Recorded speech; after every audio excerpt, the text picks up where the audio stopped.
ठीक है, अगला सेशन है यूनिट कन्वर्शन। बहुत ही सिंपल सा टॉपिक है, लेकिन यहां से क्वेश्चन तो आपको आना ही है। लास्ट टाइम भी मैंने कहा था कि यहां से क्वेश्चन आएगा और यहां से एक क्वेश्चन आ गया था। ठीक है, अब देखिए क्या है, ये कन्वर्शन है। ये millimetre, centimetre, decimetre, metre, decametre, hectometre, kilometre. इसी तरह से ये मान लीजिए millilitre, centilitre, decilitre, litre, decalitre, hectolitre, kilolitre. ऊपर से नीचे आएंगे तो जो यूनिट है बड़ी होती चली जाती है, नीचे से ऊपर जाएंगे तो छोटी होती चली जाती है। अब यहाँ पे अगर हमें ये कन्वर्शन अगर सीखना हो, जैसे मान लीजिए हमसे कोई पूछा कि भैया बताओ 1 किलोमीटर, अगर एग्जाम पूछा गया कितना डेसीमीटर होता है, यानी 1 किलोमीटर को डेसीमीटर के साथ हम लोग क्या कर रहे हैं, कंपेयर कर रहे हैं। तो कैसे करेंगे, देखिए पहले समझने से पहले क्या होगा, ये एक बिल्डिंग की तरह है, बिल्डिंग की तरह है। तो जब नीचे से हम ऊपर की ओर जाएंगे तो हमेशा मल्टीप्लाई करते चले जाएंगे 10 से। यहां भी 10 से मल्टीप्लाई करेंगे, यहां भी 10 से मल्टीप्लाई करेंगे, यहां फिर 10 से मल्टीप्लाई होगा, ये भी 10 से मल्टीप्लाई होगा और ये भी क्या होगा, 10 से मल्टीप्लाई होगा। लेकिन जब ऊपर से नीचे की ओर आएंगे, मतलब छोटे से बड़े, छोटे को बड़े से कंपेयर करने की कोशिश करेंगे तो 10 से भाग हो जाएगा। यहाँ ये 10 से क्या हो जाएगा, भाग हो जाएगा। यहाँ भी जो है 10 से भाग हो जाएगा, यहाँ पे 10 से भाग हो जाएगा, यहाँ पे 10 से भाग हो जाएगा और फिर यहाँ पे जो है 10 से भाग हो जाएगा। ये अगर आपको समझ में आता है तो कोई भी कन्वर्शन अगर आपको दे तो आप उसे आसानी से कर सकते हैं। मैं यहाँ पे 1 से 2 नंबर की बात कर रहा हूँ, 1 से 2 नंबर की बात कर रहा हूँ, बहुत ध्यान से मेरी बात सुनिएगा। तो अगर आपसे पूछा गया है कि 1 किलोमीटर जो है कितना डेसीमीटर है, तो बताइए किलोमीटर यहाँ पे है, जाना कहाँ है, डेसीमीटर जाना है। तो डेसीमीटर तक पहुंचने के लिए कितने जीरो से गुजरना पड़ेगा, तो 1 2 3 4, 4 जीरो से गुजरना पड़ेगा, मल्टीप्लाई। तो यहाँ पे क्या हो जाएगा, 4 जीरो हो जाएगा। यानी कि हम कह सकते हैं कि 1 kilometre is equal to 1000 decimetre.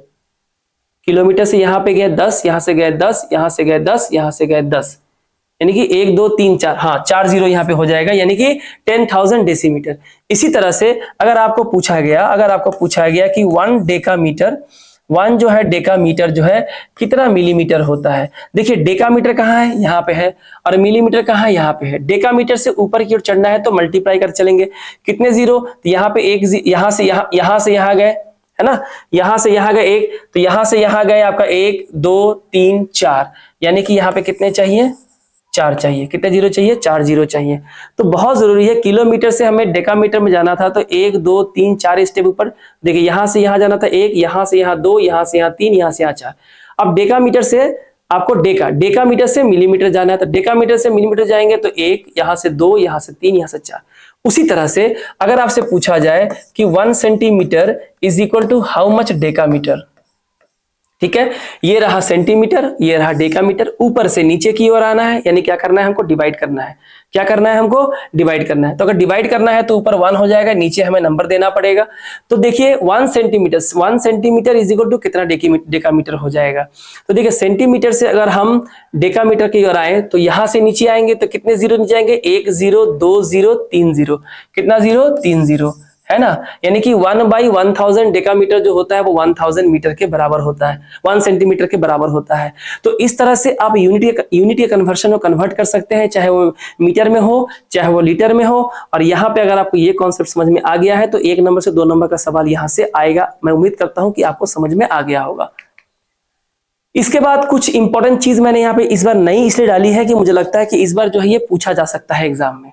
जैसे यहां से जो आपको लिस्ट है, लिस्ट आप देख लीजिएगा, एरिया यूनिट कन्वर्शन है, जहां पे 1 स्क्वायर इंच का मतलब होता है 6.4516 इंटू 10⁴ स्क्वायर मीटर। क्योंकि ऐसे ही टेढ़े मेढ़े क्वेश्चन जो सीधे सीधे एग्जाम पूछे जाते हैं, यहां से जो पूछा जाएगा वो है 1 एकड़, 1 स्क्वायर फुट और 1 हेक्टेयर मीटर। 1 हेक्टेयर जो है वो कितना स्क्वायर मीटर होता है। तो 1 square foot 9.2903 into 10⁻² square metre, 1 एकड़ का मतलब 4.0468 इंटू 10⁻³ स्क्वायर मीटर, और 1 हेक्टेयर का मतलब होता है 1 इंटू 10⁻² स्क्वायर मीटर। तो ये 3 इसमें इंपॉर्टेंट था जो आपसे पूछा गया। हालांकि लिस्ट मैंने दे दिया है, इसको आप ध्यान से जरूर पढ़ें।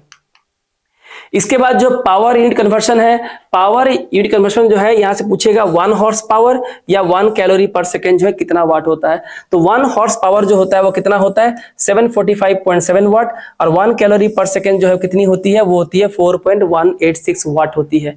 तो ये जो है एग्जाम में पूछा जा सकता है। 1 फुट पाउंड पर सेकेंड भी बहुत इंपॉर्टेंट है, जो कि वैल्यू होती है आपकी 1.356 वाट की। तो ये वैल्यू आपको याद रखनी है, इससे कोई कैलकुलेशन आपको करना नहीं है। आगे है फोर्स यूनिट कन्वर्शन में डाइन और पाउंड दोनों ही इंपॉर्टेंट है, क्योंकि बहुत बेसिक सवाल है। 1 डाइन का मतलब होता है 1 × 10⁵ न्यूटन, और 1 पाउंड का मतलब होता है 4.448 न्यूटन। तो ये जो कन्वर्शन का लिस्ट मैंने इस बार नया दिया है, कुछ सोच के मैंने दिया है, मैंने ऐसे नहीं दिया है। मैं जो कुछ देता हूं तो उसके पीछे बहुत बड़ी वजह होती है, इस बात को आप समझिएगा, ठीक है। तो ये बहुत इंपॉर्टेंट है, ठीक है। आगे जो है प्लेस वैल्यू है और फेस वैल्यू है। पिछले बार भी जब मैंने प्लेस वैल्यू और फेस वैल्यू कराया था तो मैंने कहा था यहां से 1 से 2 नंबर के सवाल आए थे, और जानते हैं कितने नंबर का सवाल आया था? 2 नंबर के सवाल आ गए थे, सेम टू सेम। मैंने फिर से वो दिया है और आपको बताया है कि प्लेस वैल्यू और फेस वैल्यू बहुत इंपॉर्टेंट है। प्लेस वैल्यू जो होती है किसी डिजिट की, depends upon the position it occupies in the number. जिस नंबर में वो डिजिट है, जिस पोजीशन पे वो खड़ी है, उसके हिसाब से उसकी प्लेस वैल्यू होती है। The place value of the digit 0, ये हमेशा 0 होता है, चाहे वो उस नंबर में किसी भी जगह में वो खड़ी क्यों ना हो। तो एग्जाम में क्या आपसे 1 नंबर का सवाल नहीं पूछा सकता है? तो आपसे 1 नंबर का सवाल अगर आपसे यहां ये पूछ ले कि what is the digit whose place value is always same regardless of the place it occupies in the given number, तो उस डिजिट का नाम बताइए जो किसी भी पोजीशन पे बैठे हैं, उसकी वैल्यू कभी चेंज नहीं होती है। तो बताइए प्राइमरी स्कूल के लेवल का सवाल है कि नहीं? आप बैंकिंग, सीजीएल, रेलवे, पीएससी में नहीं आएगा, लेकिन डब्ल्यूबी टेट में आएगा या किसी भी टेट के एग्जाम में तो आएगा, क्योंकि ये उसी लेवल का सवाल है। तो आपको बोलना पड़ेगा 0। और प्लेस वैल्यू जो होती है ना, किसी डिजिट की कितनी होगी, वो इस पे डिपेंड करती है। एग्जाम में आपसे पूछेगा कि on what value, on what parameter the place value of a digit depends on. तो आपको बोलना पड़ेगा क्या कि द पोजीशन। क्या होगा? जो पोजीशन एक नंबर, एक डिजिट जो है नंबर में लेता है, उसके हिसाब से उसकी प्लेस वैल्यू होती है। फेस वैल्यू कुछ नहीं होता, जो दिखता है वही बिकता है। Face value of a digit, हमेशा डिजिट का ही प्लेस वैल्यू होता है, डिजिट की ही फेस वैल्यू होती है। Digit does not depend the position of the digit in a number and is equal to the value of the digit itself. जो digit एक number में होता है वो जैसा दिखता है वही उसका फेस वैल्यू होता है। यहां पे 1 नंबर का प्राइमरी लेवल पे एक टीचर सवाल पूछा जा सकता है कि name the term, name the term whose value does not depend on the position of the digit in a number and is equal to the value of the digit itself। इसे क्या बोलते हैं? उसे फेस वैल्यू कहते हैं, क्योंकि face value ही वो term है जिसका वैल्यू जो है उसके डिजिट के पोजीशन पे डिपेंड नहीं करता। अब इसके वैल्यू को यहां समझ लीजिए। जैसे यहां देखिए डिजिट दिया हुआ है 2305, ठीक है। क्या दिया हुआ है? 2305। आपको बताना है कि इसमें जो 3 है, इस 3 की प्लेस वैल्यू क्या है? अच्छा, प्लेस वैल्यू को ही लोकल वैल्यू कहते हैं। एग्जाम पूछेगा, प्लेस वैल्यू को ही लोकल वैल्यू कहते हैं। और फेस वैल्यू क्या है? तो देखिए 2305 में 3 कहां पे है? 1s, 10s, 100। तो 3 जो है 100 से मल्टीप्लाई हो जाएगा, इसकी प्लेस वैल्यू और लोकल वैल्यू हो जाएगी 300। फेस वैल्यू तो वो डिजिट इटसेल्फ होता है। 907 में आपको 0 का पूछा गया है, तो 0 का प्लेस वैल्यू पूछे या फेस वैल्यू पूछे, 0 की वैल्यू हमेशा जो है 0 होती है, उसका किसी भी पोजीशन से कोई लेन देन नहीं होता। 472 में अगर मैं 7 की वैल्यू पूछूं, 7 का क्या होगा? तो ये किस प्लेस पे है? 10th प्लेस पे है, 10 से मल्टीप्लाई होगा, इसकी प्लेस वैल्यू या लोकल वैल्यू होगी 70, लेकिन फेस वैल्यू तो डिजिट इटसेल्फ हो जाएगा। 2000 में जो 2 है, 2 की बोलिए डिजिट वैल्यू क्या होगी? तो 2 कहां पे है? 1s, 10s, 100, 1000, 1000 प्लेस पे है, तो 2 को 1000 से मल्टीप्लाई करना है। इस नंबर सिस्टम के शुरुआत में मैंने पढ़ाया था। तो 2 की इस डिजिट, इस नंबर में 2000 में जो 2 डिजिट है, इसकी प्लेस वैल्यू लोकल वैल्यू 2000 है, फेस वैल्यू जो है वो 1 हो जाएगी। और इस तरह से 18605 में 1 की वैल्यू पूछी गई है, तो 1 कहां है? 1s, 10s, 100, 1000, 10,000। तो इसको 10,000 से मल्टीप्लाई करेंगे तो 1 की प्लेस वैल्यू या लोकल वैल्यू 10,000 हो जाएगी, और 1 की फेस वैल्यू जो है वो 1 ही रहेगी। तो ये था place value and face value of a number, जो आपके डब्ल्यूबी टेट प्राइमरी स्कूल के एग्जाम में आने वाले क्वेश्चन के दृष्टिकोण से बेहद बेहद बेहद बेहद इंपॉर्टेंट है।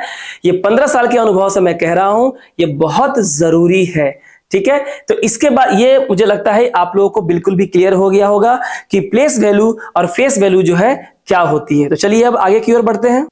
तो अब हम लोग जब हमने प्लेस वैल्यू और फेस वैल्यू हमने देख लिया है, तब हमारा जो आगे का टॉपिक है, जो हमारे प्राइमरी स्कूल के टेट के एग्जाम्स का मैथ्स का जो नंबर है 15 नंबर का, उसके लिए बहुत ही जरूरी